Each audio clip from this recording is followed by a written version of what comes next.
Welcome to Fast Pace, the new growth, leadership and management podcast featuring Josh Phegan and Dean Mackie. We wanted to peel back the layers on what happens in the world of fast-paced real estate agencies, from new leadership models to the management challenges we all face each day. This is about a new era in the estate agency sector. Rapid changes to business models, service lines, remuneration and growth present the greatest opportunities that we've ever seen. Sit back, get inspired, grow your skills and reimagine what's possible with Fast Pace. Every Friday, wherever you get your podcasts, on Spotify, Apple Podcasts and Josh Phegan Digital. Developing a leadership shadow is probably one of the most important conversations inside of any business. Dean, this is a really important thing, whether or not you're the CEO, the head of operations, the head of sales, or even in a position of being a lead salesperson or a lead property manager inside of an investment management part of the business. A leadership shadow is someone who can ultimately step into your shoes if you're not there in the room. And the other key thing is that they're actually really skilled around doing a whole range of things so that naturally you can actually help the business to really pace and to grow. Dean, what are your thoughts about leadership shadows? What are the most famous ones in the world? And how do we make sure that we've got them inside of our real estate practices?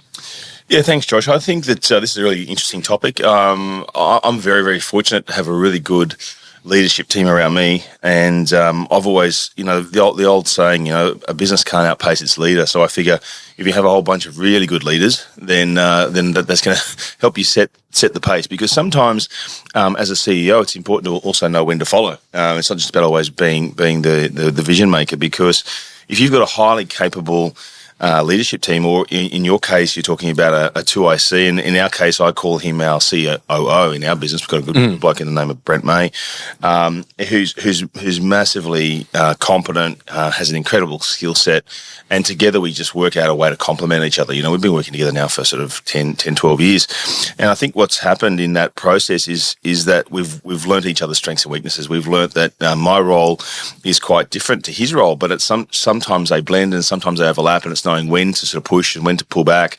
But I sort of believe that if you've got a really good sort of, in this, for your language, leadership shadow, it'll help your business be able to continue to focus on innovation and growth, because as a CEO, a lot of my time is focused on that. But to be honest with you, without a really good team around me to implement, then a lot of that sort of goes nowhere. So I know with a high degree of confidence that Brent and I can have in my business, and I'll refer to Brent specifically, we have a really high level of robust conversation to challenge each other with debate around what's the right thing, and provided it's in alignment with our vision and our values, then he goes about the implementation piece. And sometimes, that's a tricky thing, because, I might have a view, but by the time he works it through the implementation, testing and trialing, it might not actually work. So he's a really good test case for me before we go and do anything major to sort of put it through its work. So I think what I've found, if you've got a really good person in that role, it allows the CEO of a business to stay fairly high level. Sort of gives more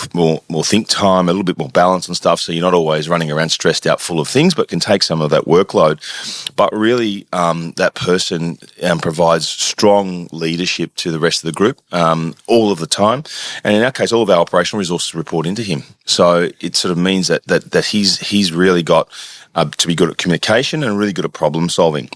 So I just think about my role in then is to try and work out, how do I allow the team to shine? And I read a book, you would have read it, Josh, as well, and it was a book by Liz Wiseman called Multipliers, right? And it talks about saying, how do you, be as a best leader, how do you make other people great? How do you make other people, how do you enable their greatness, right? And so I sort of start that focus all the time around saying, if I've got a really good person there in that role, how do I just stay on the enablement phase, not worrying about implementation? So it just changes my frame of reference. We actually both spoke directly after Liz Wiseman at a leadership conference over in Fiji, if you remember. And that was an interesting conversation just about actually understanding, what it is that you're actually doing to go and get growth. One of the most famous ones has probably been Steve Jobs to Tim Cook. When you start to think about that leadership shadow, that Tim Cook was sitting there in the shadows for many years. And at the moment where Steve had to exit, then ultimately he was able to take over. But yet it hasn't been as successful for guys like Howard Schultz at Starbucks, or the conversation about Robert Iger at Disney.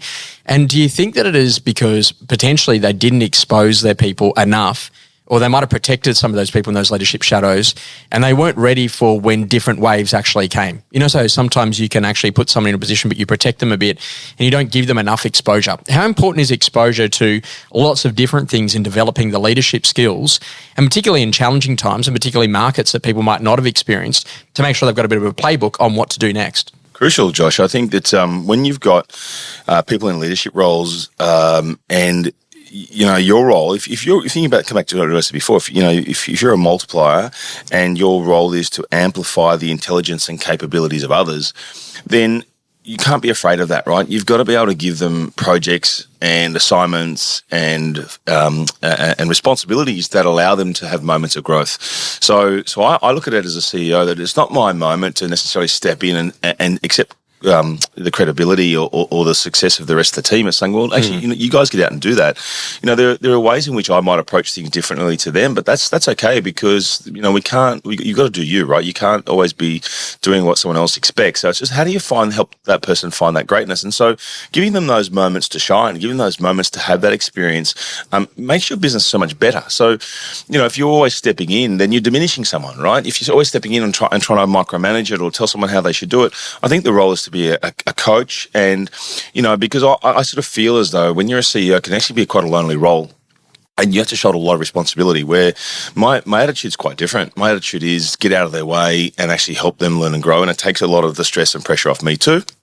And it means that I can then perhaps focus a little bit more on the bigger picture and make sure we're still heading in the right direction. And then where it's important, I'll come in and provide a little bit of impact coaching, if you want to call it that, where it's just a matter of sort of saying, hey, we might be a little bit off track here, or actually ask some really hard questions, or maybe come at it from a different perspective, but effectively not to diminish what people are doing, and give them the opportunity to I mean, you want to grow their brand, right? Look, if you talk about those examples, if you're not aligned in any way, shape or form, and that person's acting in a way which is out of sync with the strategy, or then that's different to if they're actually doing it with their own personality.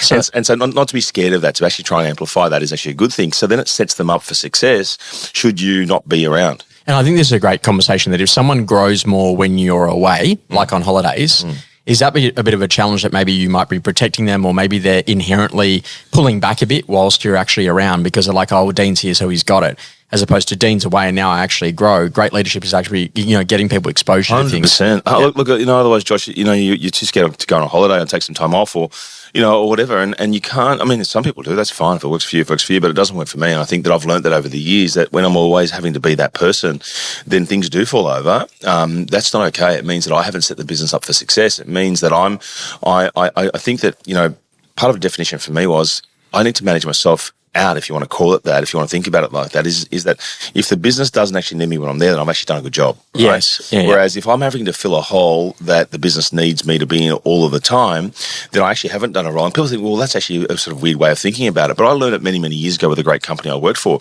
And their focus was, how do you make sure that the next wave of people coming through have the capability to step into the next level role and the level role beyond that. Yes. And so they actually used to have a KPI performance type thing where I was a leader, I got graded upon the capability and potential of my team, not necessarily on my own performance.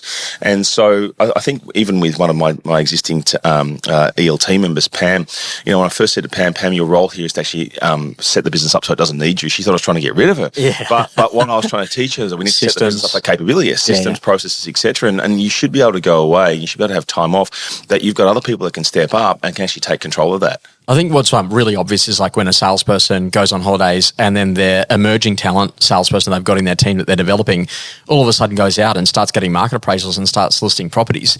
And they kind of come back and they're like, well, why weren't you doing this all the time? Well, the difference was that they weren't being smothered and there was actually opportunities that actually came out of that. And sometimes that's inherently in the person who's learning to become the leader, that they actually don't realize their greatness and they actually don't push harder because they actually have that, that safety blanket around them. And so the number one job here is to ultimately to lift people up and say, hey, look, you're actually capable of more. Where are the areas where we're going to place the big bets inside of the business? Where are the areas where we're actually going to take some risks? Hey, Dean, this might not work, but we're going to try it and we're going to see what actually happens. But what I'm more interested in is that what we actually learn through this process than necessarily that we get wild success. success. Wild success is an awesome outcome, but we do expect that there will be some failure. There will be challenges. And I kind of look at that like, in a merger and acquisition or trying to bring across someone into your business.